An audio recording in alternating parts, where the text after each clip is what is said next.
예, 우리가 저번 시간에는 특수관계에 대해서 이야기를 했습니다. 그래서 특수관계에 있어서 어떤 것들이 특수관계 범위에 들어가는지에 대해서 세 가지 사항을 고려해서 살펴봤고요. 그렇다면은 부당행위 계산의 유형을 이야기를 하면서 부당의 부당 부당행위 계산의 유형이 크게 다섯 가지를 나누어 봤습니다. 그래서 부당행위 계산이 어떤 것들이 있는지, 그리고 부당행위 계산에 있어서는 뭐다 시가와 거래가액의 차익이 어떠한 형태로 나타났을 때 기본적으로 부당행위 계산이 이루어지는지를 이야기를 했었습니다. 그래서 하나하나를 살펴봤고요. 그렇다면은 우리가 부당행위 계산을 얘기할 때 뭘 얘기했다? 법인세하고 소득세법을 부당행위 계산에 대한 부분은 똑같지만은 서로 약간 법령 체계에 의해 다른 부분이 있습니다. 그래서 그 부분을 이야기를 하면서 부당행위 계산에 대해서 마무리 짓도록 하겠습니다.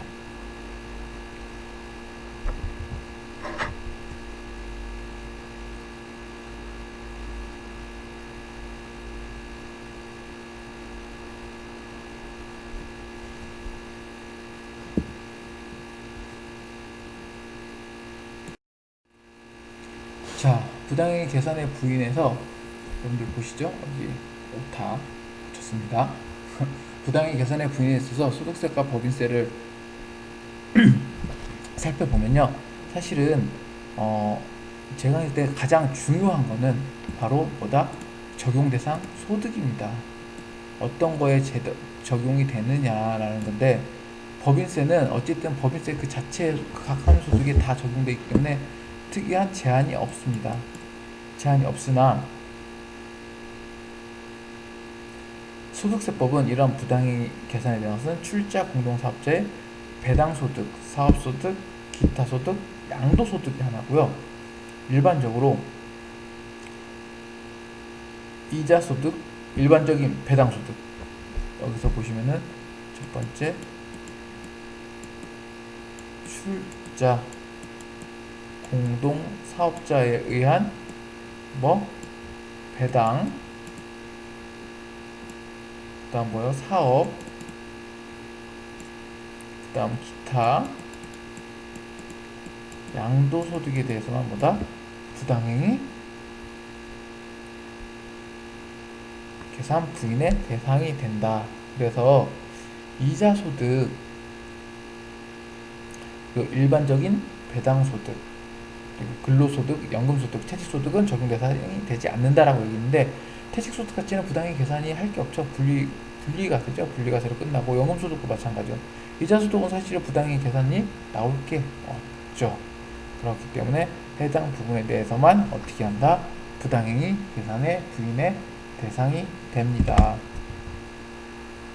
그리고 법인세법에서는 조세를 부당하게 감소시키는 것으로 인정된 손익거래, 손익거래와 뭐도 한다? 자본거래도 된다는 거예요. 자본. 그러니까는 유형이 세 가지인 거죠. 손실에 의한 거, 손실, 이익, 우리 알고는 자산부채 자본거래도 결국엔 부당행위 거래의 대상이 될 수 있습니다. 근데 소득은 결국엔 이익을 주거나 손실을 입히거나 손익거래만 해당이 되는 거죠. 그러니까 여기서는 두 가지의 형태만 부당행위 계산이고, 여기는 세 가지 형태의 대상이 될 수 있습니다. 소익과 자본, 그 다음 소득세는 소익 두 가지만 인정이 되는 거죠. 그 다음 가지금 인정에 대해서 법인세를 인정을 하고 있지만은 이자소득 금액 계산에 적용하지 않다는 거예요. 소득세는. 그래서 이러한 부당행위 계산 부인이 소득세와 법인세를 똑같이 적용을 하고 있지만, 일단은 법인세는 사실은 법인세 소득 자체가 그 회사의 사업용도 소득, 당기순이익 하나밖에 없습니다. 그래서 적용 소득을 딸리 논할 필요가 없고요. 소득세는 그렇지 않기 때문에 다양한 소득들이 있기 때문에 그 다양한 소득들에 이거에 해당되는 부분이 별도로 존재한다는 거죠.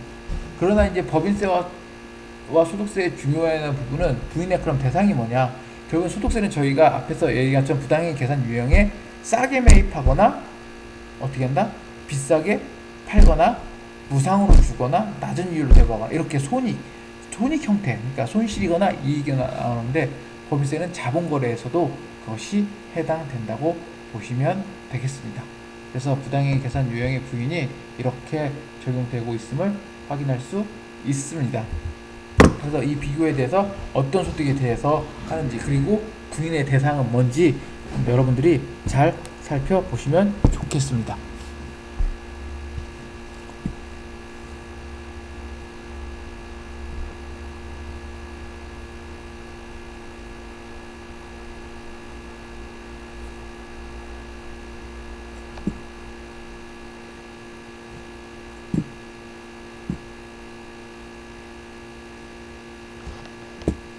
제가 지금 PPT를 넘겨야 되는데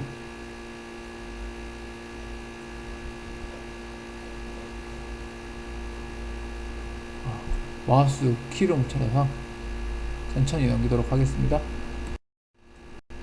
자, 그리고 이제 저희는 결손금 공제에 대해서 얘기할 겁니다. 저희가 그 결손금 공제에 대해서 앞에서 얘기를 잠깐 했었는데 그거 말고 다음은 책으로 보면은 원래 공동사업에 대한 소득계산 특례인데 여러분들은 굳이 이것까지 알 필요 없어서 쭉 넘기도록 하겠습니다. 쭉 넘기도록 하고요.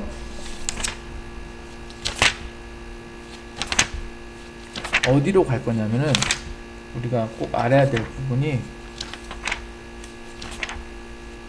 477페이지입니다. 페이지일까요?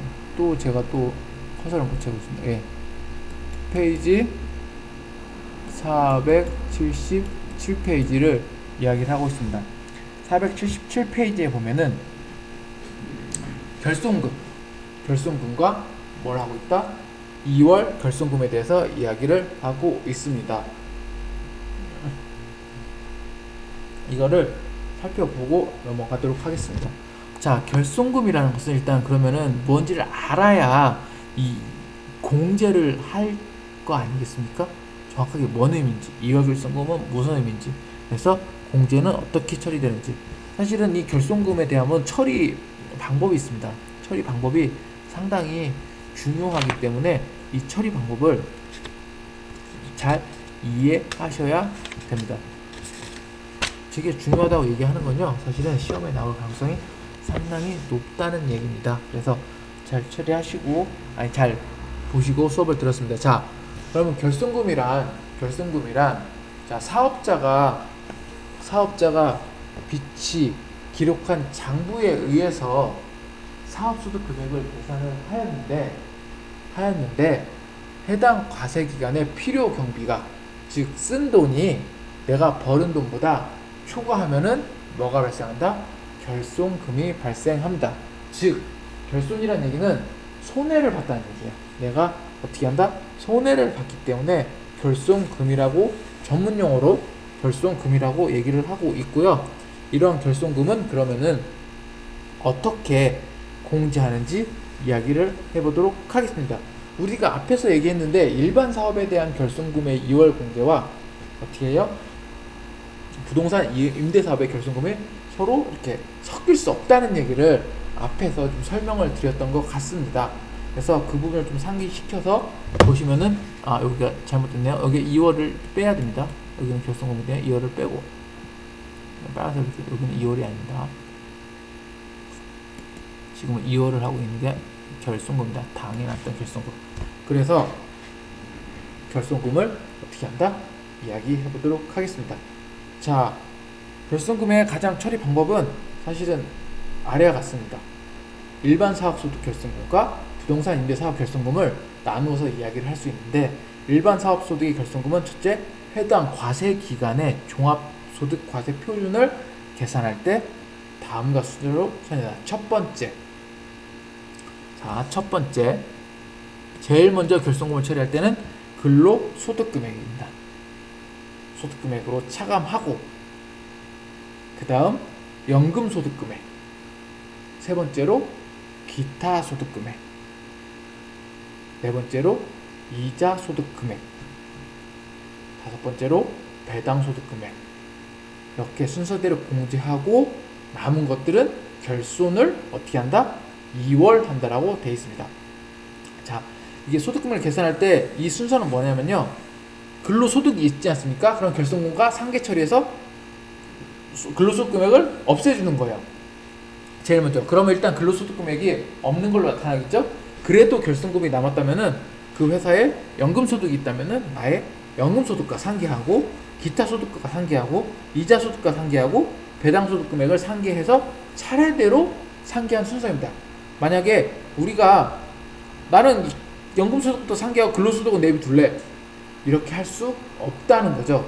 이래서 결손금에 대한 처리의 방법이 중요하다는 게 이 과세표준을 계산할 때도 이거에 대한 결손금을 처리하는 부분이 있습니다. 자, 이렇게 처리하고 우리가 처리한 다음에 뭐 있어요? 그 다음 중요한 거는 공제 후 뭐한다? 남은 것은 2월 시킨다 라고 얘기하고 있습니다. 그래서 다시 한번 보면 첫 번째 뭐요? 근로, 두 번째 연금,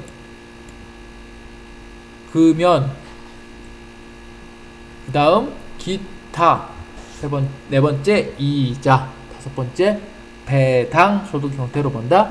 2월 결손금은 공제되고 있습니다. 자, 우리가 일반 사업소득과 뭐예요? 부동산 임대사업의 결손금은 어떻게 한다? 같이 공제할 수 없다고 이야기를 했습니다. 따라서 관련된 부분은 어떻게 되는지 살펴보도록. 자, 부동산 임대업의 결손금은 해당 과세 기간에 다른 소득, 그러니까 이것 사실은 여기는 일반 사업소득은 여러 가지의 사업소득들이 어떻게 되어 있어요? 같이 나눠서 같이 상계시키게 돼 있죠. 근데 부동산 임대업의 결손금은 어떻게 된다? 기본적으로 다른 소득 금액과 공제할 수 없다는 겁니다. 공제할 수 없기 때문에 뭐다? 다음 과세 기간으로 2월 시킵니다. 다른 소득과 공제하지 않고 과세 기간으로 2월 시킵니다. 그래서 첫 해년도에 부동산 임대 사업에 결손금이 발생했다면은 그 사업은 다른 사업과 어떻게 한다? 연관되지 않고 그냥 다음 과세 기간으로 2월 시킵니다.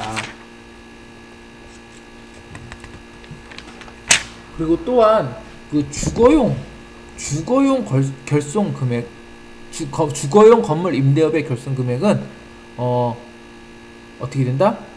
일반 뭐와 다름없이 과세기간에 소득금액을 근로소득, 그리고 연금소득, 기타소득, 이자소득, 배당소득 순서로 공제하고 남은 것은 2월 시킨다라고 이야기를 하고 있습니다.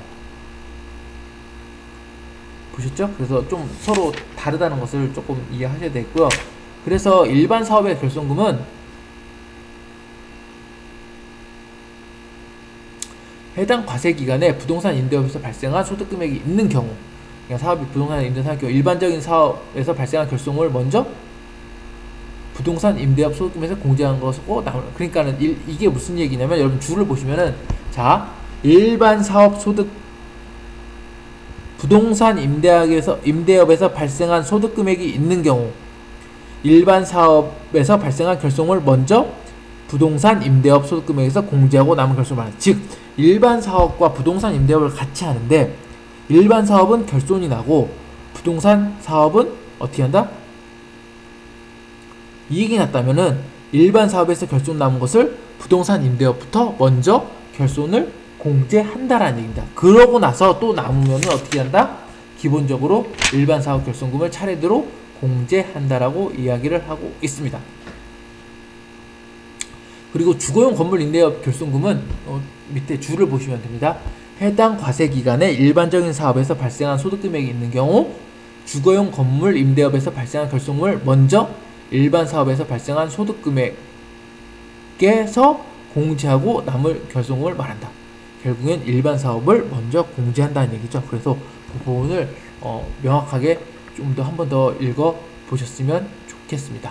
그래서 일반 사업의 결손금과 부동산 임대업에 발생한 결손금이 서로의 처리 방법이 서로 다르게 나타나고 있음을 볼 수 있습니다. 그래서 서로 다르다는 것을 알고요. 그 다음 이런 결손금들을 두 가지가 우리가 뭐라고 했어요? 남았을 때는 어떻게 한다? 차기로 2월 시킨다고 얘기를 했습니다. 그러면은 그 2월한 결손금은 어떻게 처리되는지 다시 또 살펴보도록 하겠습니다.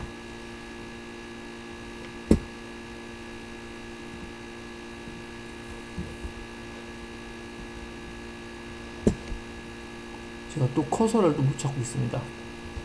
넘겨야 되는데 커서가 오늘따라 지금 늦은 밤에 제가 지금 이거 강의를 오늘 하고 있는데, 그래서 제가 지금 정신이 조금 왔다 갔다 하는 게 아닌가 하는 생각이 드네요. 커서를 못 찾네요. 자, 이번 시간에 또 얘기할 거는 이제는 2월 결손금입니다. 2월 결손금은 결손금과 좀 다르죠.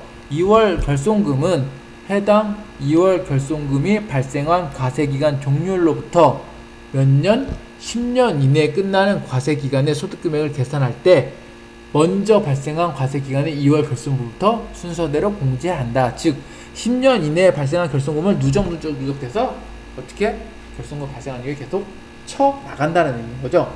그래서 일반 사업소득의 2월 결손금과 부동산 임대사업의 결손금이 서로 조금 다르게 나타나고 있는데, 그것을 살펴보도록 하겠습니다. 공제하는 순서는 앞에랑 다르지 않습니다. 근로, 연금, 기타, 이자, 배당 이렇게 처리되는 건 똑같죠. 처리되는데 기본적인 개념 자체가 다르다 보니까는 얘기합니다. 그래서 일반 사업소득의 결손금은 해당 과세기간의 사업소득 금액, 부동산 임대업의 소득금액 포함을 계산할 때 먼저 공제하고 남은 금액은 근로소득금액, 연금소득금액, 기타소득금액, 이자소득금액, 그리고 배당소득금액 형태로 어떻게 한다? 차례대로 공제한다라고 이야기를 하고 있습니다. 또한 부동산 임대업에서 발생한 결손금은 어떻게요? 일단은 부동산 임대업의 소득 금액에서만 공제한다라고 돼 있고요. 주거용 건물 임대업의 2월 결손금은 어떻게 한다? 위에가 아니죠. 책으로 봤을 때 위에고 앞에와 동일하게 2월 결손금을 공제합니다. 그래서 이렇게 2월 결손금 공제와 우리가 결손금 공제대를 이야기를 했습니다. 2월 결손금 공제의 특징은요, 뭐가 있어요? 과세기간 종료일 10년 이내에 끝나는 과세기간까지 어떻게 한다? 결손금을 인정해준다는 겁니다.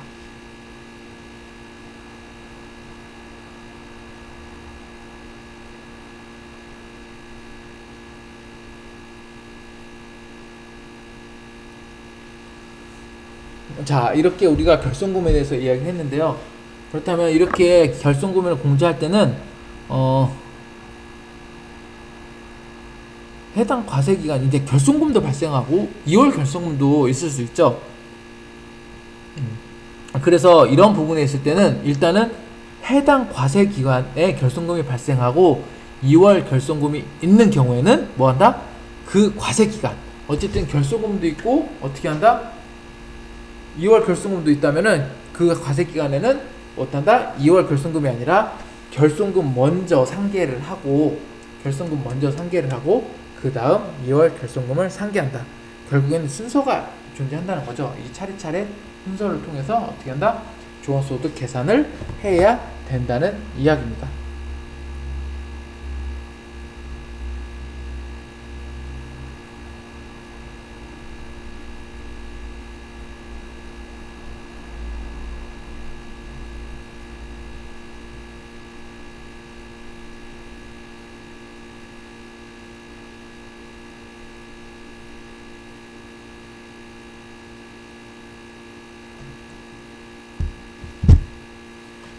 자, 그러면은 우리가 책의 479페이지 2월 결손금의 배제만 잠깐 보고 2월 결손금 얘기는 마치도록 하겠습니다. 그래서 2월 결손금을 끝나게 되면은 나머지들은 그냥 여러분들이 굳이 너무 그렇게 알지 않아도 상관없을 거고요.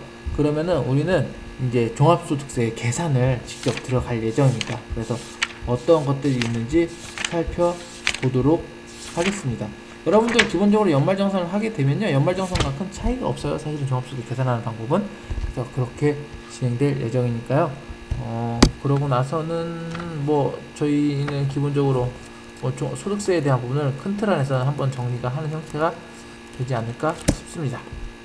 자, 열경순 공제가 배제되는 경우에는 책 479페이지에 나와 있습니다.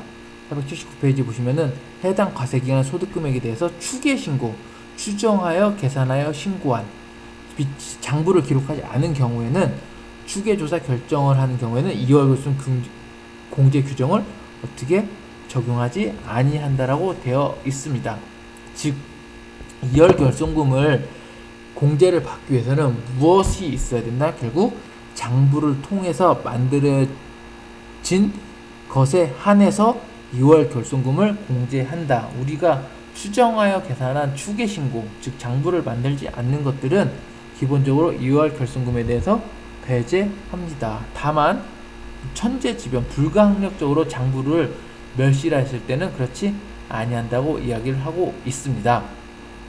그래서 어쨌든 2월 결손금은 모든 사람들에게 적용되는 건 아니고요. 결국에는 추계 신고하는 사람한테는 별도로 적용되지 않기 때문에 뭐 내가 종합소득세 계산을 추계 신고를 했는데 결손이 났는데 왜 결손금을 안 되냐라고 얘기하지 말고 추계 같은 경우에는 장부가 비치하지 않으면 안 된다라고 생각하시면 되겠습니다. 아시겠죠? 자, 그 도표를 보시면 뭐가 있어요? 결손금에 대한 부분이 어떻게 해요? 그림으로 나와 있습니다. 그림으로 나와 있으면은 여러분들 좀 이해하기 쉽지 않을까 해서 잠깐 설명을 드리도록 하겠습니다. 자, 일반 사업소득금액은 다른 소득에서도 공제가 된다. 그리고 직전과세 기간으로 소급 공제도 가능하다. 그리고 향후 10년간 2월 공제가 가능하다. 그러나 부동산 임대사업의 결손금은 어떻게 한다? 다른 소득에선 공제가 안 된다. 직전과세 기간으로 소득 공제도 불가하다.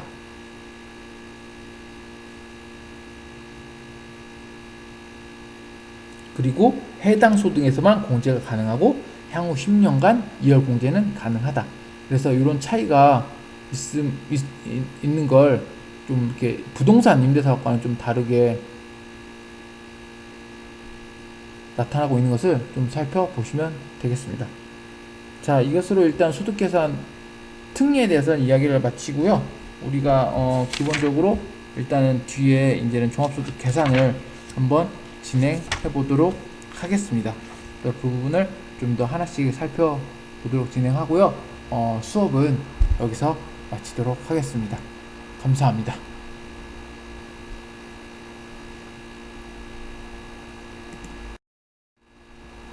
예, 좋은 하루 되세요.